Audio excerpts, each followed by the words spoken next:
Hello everyone, this is Sarah in Japan, and today I would just like to give you a message of encouragement, also of how to conduct yourself in times of trouble. Um, out of out of today's message is out of the book of Job, Job chapter 1.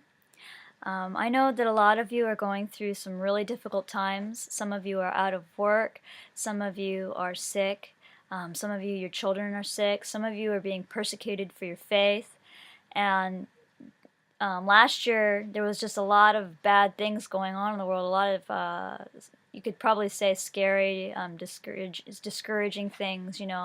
Um, man-made problems like the riots and just fighting and protesting all over the world, and as well as natural disasters like the earthquake over here and the major tornadoes and tsunamis and flooding and just snowstorms and just you name it, it happened. And I know that some of you looking at the year 2012, I mean, it doesn't look like it's going to be that great of a year. It doesn't look like it's going to be any better than 2012, 11. It might even be worse. But I would like to tell you right now, just don't focus on what's not going well and what's not going right, but focus on the prize, okay? And that is, the prize is Jesus Christ, okay? Keep your eyes on Him.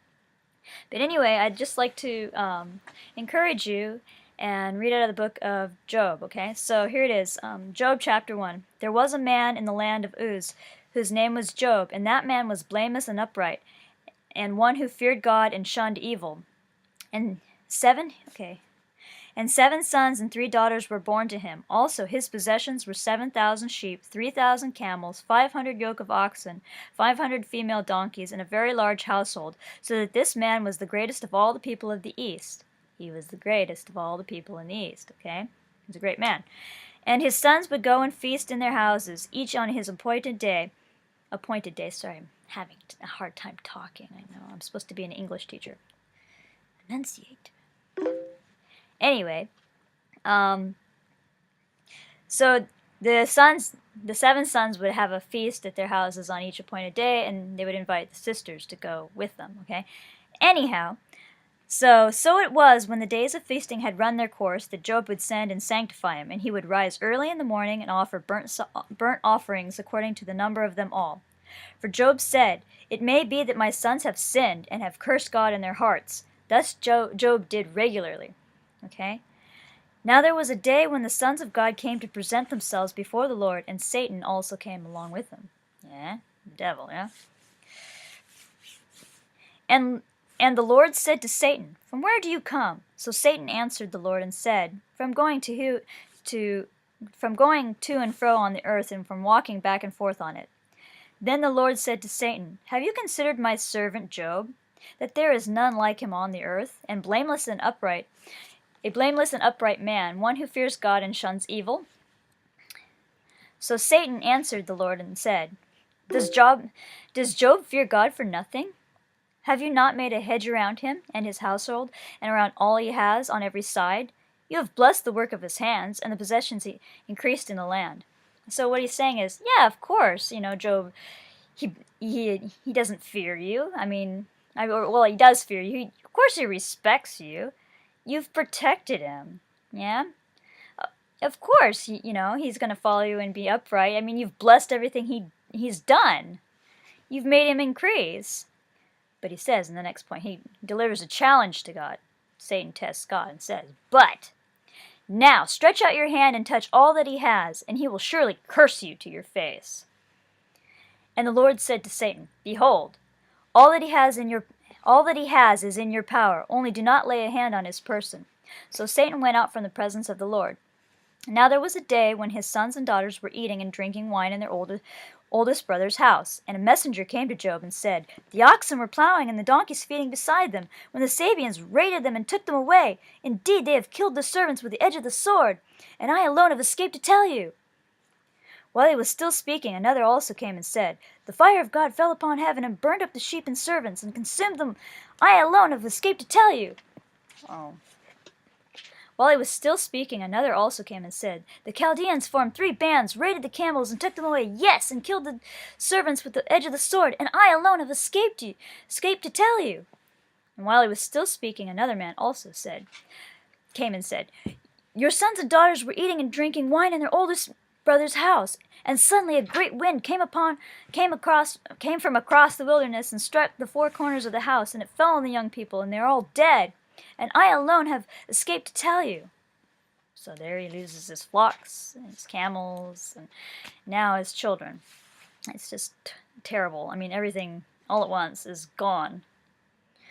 Then Job arose, tore his robe, and shaved his head, and he fell to the ground, and he worshipped, and he said, "Naked I came from my mother's womb, and naked shall I return there. The Lord gave, and the Lord has taken away. Blessed be the name of the Lord." I mean, here this man just lost everything. And that was Satan's challenge to God. I bet if you took away everything, that he'd curse you to your face. But Job, he didn't curse God. He said, "Naked I came from the mother's womb, and naked shall I return there." I didn't have anything when I came, and I'm not taking anything with me, basically. The Lord gives and he takes away. But still, blessed be the name of the Lord. And in all this, Job did not sin nor charge God with any wrong. He didn't blame God. How many of us, when things go wrong, things go sour, we blame God? A lot of us do that. And what's even worse is, like, a lot of times we will give, God praise, and we will say thank you, God, when things go right. But there's so many times when we don't even thank him at all when things are going right. So in this message, the most important thing is that no matter what, it reminds me of that old song, "Whatever my life, God has taught me to say, it is well with my soul." Yeah, so learn to praise God every day. All day. The good days, the bad. Learn to bless his name. Okay?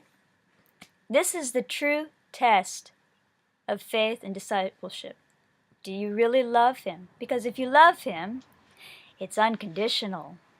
Just like he loves you unconditional. Can you return that love? Even a portion of it? I mean, we'll never love like he does, but you gotta at least try. Okay? The more you practice unconditional love, the better you'll get at it, okay? But there's another song that I'd like to just kind of share with you, and sorry, I just bumped my computer. But anyway, I'd like to share with you, and it's called "Blessed Be the Name of the Lord." All right? It goes like this. "Blessed be your name in the land that is plentiful, where streams of abundance flow. Blessed be your name. Blessed be your name. When I walk through the desert plains, though I walk through the wilderness, blessed be your name.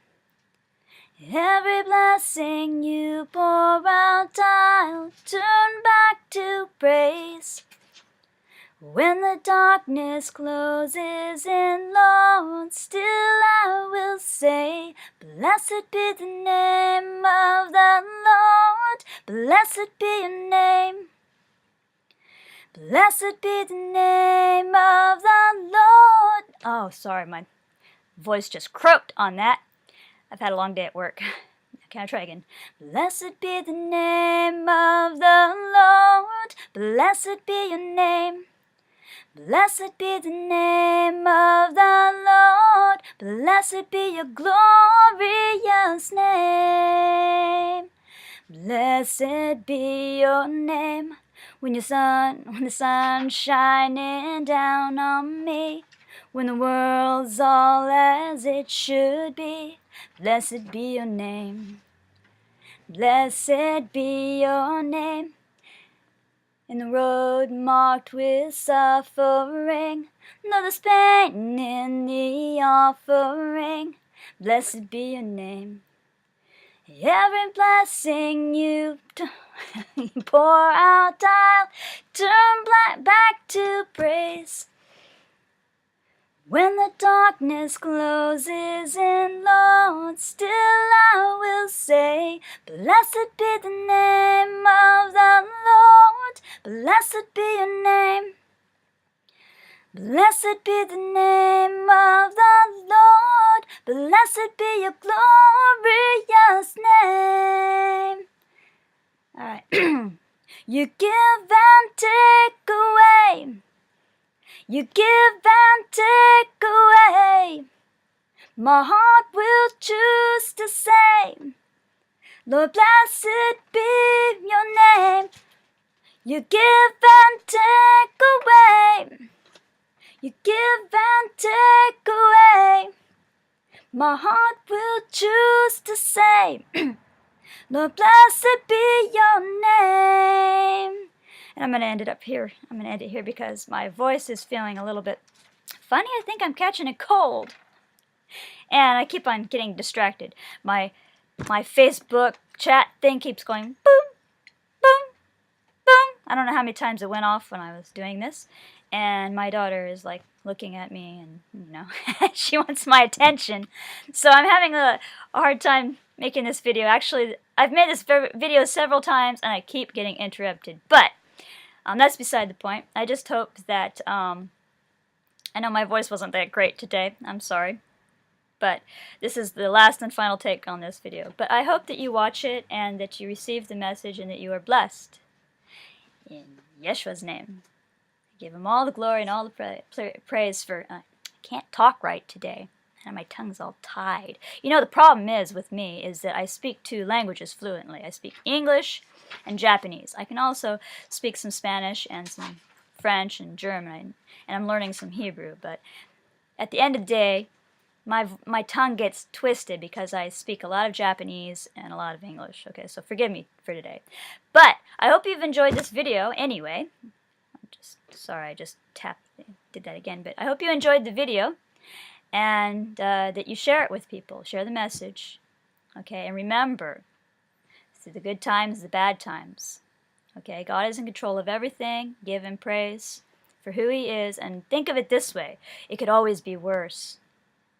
You know, if you're complaining about how bad your life is, and you know, you could be, I don't know, in Somalia. You could be an Arab little girl, you know, growing up in Saudi Arabia. You know, they do the little girls over there. You know, you could be in North Korea. You know, I'm over here in Japan. I mean, it's not that bad, really. Except for that there's radiation. You just can't, you know, you can't see it or smell it. But, you know, I'm in God's hands, so I'm not worried about it. But always remember to give thanks. Don't be ungrateful. It's important to be grateful for everything you have. Okay, because you are blessed. You are so blessed. Okay, and the more you recognize that, and the more you give praise and thanks to God, the more you'll be blessed in return. Okay, that's part of the secret. Give thanks. All right?